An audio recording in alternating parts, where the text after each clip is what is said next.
वो धरती लौटने के बजाय, दिखावा करने के बजाय उतना सहयोग समिति को दे दीजिए, उससे बढ़ चढ़ के कोई काम हो जाए। हमें जितना देते उतना ही दो, हमें न दे कहते कोई बात नहीं, आप मंदिर में लगा दीजिए। बोलो भैया, गलत नहीं हमने कहा? मंदिर में लगा दीजिए, आप गरीब कन्या के विवाहों में पैसा लगवा दीजिए, आप वो पैसा जो यहाँ आ जाए वो किसी निर्धन बिटिया के विवाह में लगा दीजिए, मंदिर में लगा दीजिए, आप बड़ा भंडारा करवा दीजिए। बोलो गलत नहीं हमने कहा? इसमें हमारा लालच नहीं। तो ये समाज का जो दिखावा भौकाल वाला है वो न करके समिति को सहयोग दे दीजिए आप कि भैया हम 11,000 रुपए जो भौकाल दिखा रहे थे, भौकाल नहीं करेंगे। जब हम समिति को सदस्य सहयोग दे रहे हैं, वो आपका 11,000 रुपए जब समिति में ऐसे बढ़ जाएगा तो उससे जब हम देखेंगे कि इस साल इतना पैसा बढ़ रहा है, तो किसी गरीब बिटिया का विवाह अपने उन्हीं पैसों से हम सहयोग करवा दिया करेंगे। तो इससे आपका वो पैसा यज्ञ में लग जाएगा, विशाल यज्ञ हो जाएगा और यहाँ बड़े से बड़ा आयोजन, बड़े से बड़ा भंडारा हो जाएगा।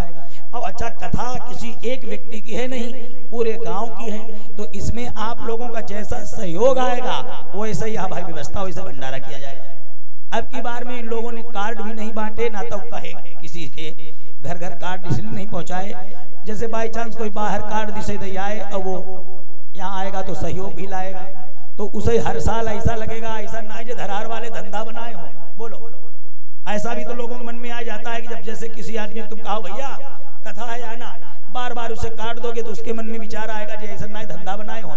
तो हमने कहा अब कार्ड रहने दो, जिसको मन हो भैया सूचना कर दो कि कथा हो रही, वो सुने। कथा सुखदेव गिरी बाबा के, तुम्हारे सबके बाप की है, हमारे बाप की, हमारी नहीं है। तो यहाँ जो है आप सब लोग अपना थोड़ा थोड़ा सहयोग, अगर आप रोज 50 रुपया भी निकाल के भगवान के नाम से डालोगे तो मैं गारंटी लेता हूँ हर घर से रोज 50 ही अगर हिसाब से डाला जाए, ज्यादा नहीं तो 1500 रुपया करीब करीब एक आदमी ही से इकट्ठे हो जाएंगे। मालूम ही नहीं होगा कैसे हो गए। 50 रुपए रोज भी नहीं पड़ेगा ही से, 1100 रुपए तो हर घर से आ ही सकते हैं, चाहे जितना बड़ा आयोजन यहाँ कर लीजिए। अब आपको मालूम नहीं होगा, चक्रवृद्धि ब्याज सहित भगवान बढ़ाएंगे।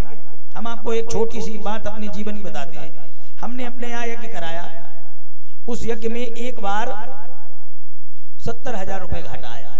हमने गांव को किसी को जाहिर नहीं होने दिया, सारी घटा पूरी कर दी। हमने कहा ले जाओ, हमारे पास ले जाओ ले जाओ ले जाओ, पूरा पैसा घाटे का यज्ञ में पूरा कर दिया। जब यज्ञ में हमने पूरा कर दिया और हम सुकून से प्रचार प्रसार किए नहीं, हमने कहा भैया हो गया, बहुत बढ़िया, प्रभु ने माता जी ने कर दिया।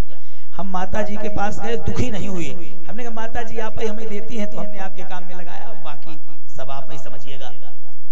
हमारी कथाएं लगातार बुक थी, वो साल भर पहले तो हमारा पूरा साल तो बुक ही रहता है, महीने 4 हफ्ते बुक रहते। 3 दिन कथा में, 3 दिन केवल खाली दिवाली की छुट्टी।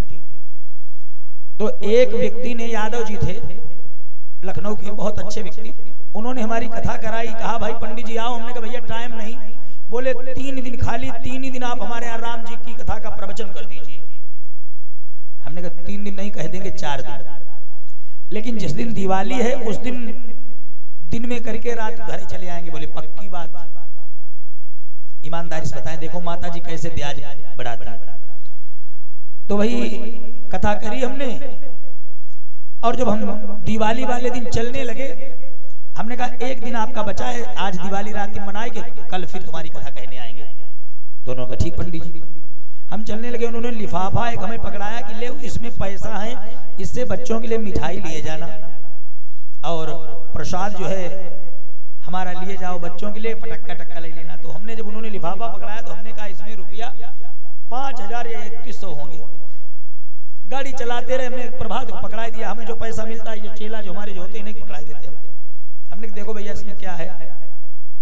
जब शहर से बाहर निकल आए तो इन्होंने लिफाफा खोला और गिने, बोले महाराज 51,000 है। हम कहे भाई जब 2 दिन भाई के 2 दिन बकाया है, हमें लग रहा आईने पूरी दक्षिणा दे दी। ठीक है, हमने कहा बहुत अच्छा किया उसने, और हमने जब तय किया नहीं तो पैसा उससे चले आए और इन लोगों को खर्चा पानी दिया। हम कहे तुम त्योहार करो, सुबह फिर घर के चलना कथा बोलनी। एक दिन उसका रह गया, दिवाली भोर गए।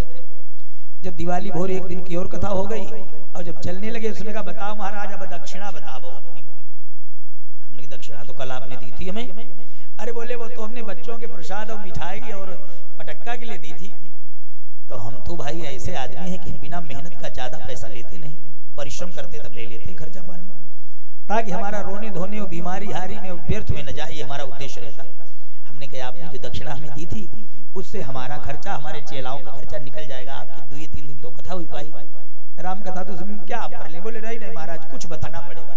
हमने कहा हम 2 पैसा नहीं बताएंगे। उसने ईमानदारी से बताया, मैं फिर लिफाफा पकड़ाया और जब लिफाफा पकड़ाया हमने इन्हें दे दिया। हमने कहा देखो अब कितने हैं? तो हमने कहा अब जो है 11,000 दिए होंगे और बाकी जो है उसने कल दे दिए थे। इन्होंने गिने रास्ते में तो कहा महाराज 71,000 रुपया और है। तो इन्होंने केवल इतना कहे ही पाया, हम गाड़ी में रोने लगे बहुत तेज। इन्होंने कहा क्या हो गया? तो हमारे आंसू भर आए। हमने कहा मालूम कैसे मिले हैं? बोले कैसे?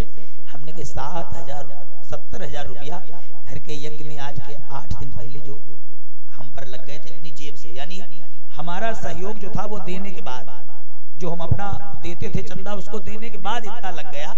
तो माता जी ने ये 70,000 जो लग गए थे वो वापस किए और 51,000 रुपये जो पहले दी बात दक्षिणा घर की रही। तुरंत हम मंदिर पर गए, अन्नपूर्णा मंदिर जो हमारा जहाँ यज्ञ होता हर साल, मंदिर पर गए। मैंने पूरी दक्षिणा उनके चरणों में रखी और 2 आंसू गिराए। हमने माता जी इतनी जल्दी क्या थी, इतनी जल्दी आपने वापस कर दिए? अब बताइए। हम तुरंत उनको धन्यवाद दिए, ले आए और इन सबको भैया हमने दिए। हमने कहा देखो पहले दिन जो यजमान ने दिए थे वो हमारी मेहनत और दक्षिणा थी, अब ये जो आज इसने दिए हैं ये जो उसमें खर्च हुए थे 4 दिन का ब्याज लगाए के इतना 1,000 बढ़ाई दिया है। तो ये समझिए कि धर्म का किया हुआ दान का धन व्यर्थ नहीं जाता है। अब साल भरे में 50,000 रुपए आदमी का इधर उधर लग जाता है, लेकिन धर्म के नाम पर जब कहीं बात आती है तब उसका मुंह उतर जाता, वो निराश हो जाता है। उसे लगता है कि हमारा सब पंडित लूटे ले जाए। ऐसा लगने लगता है कि हमें लग रहा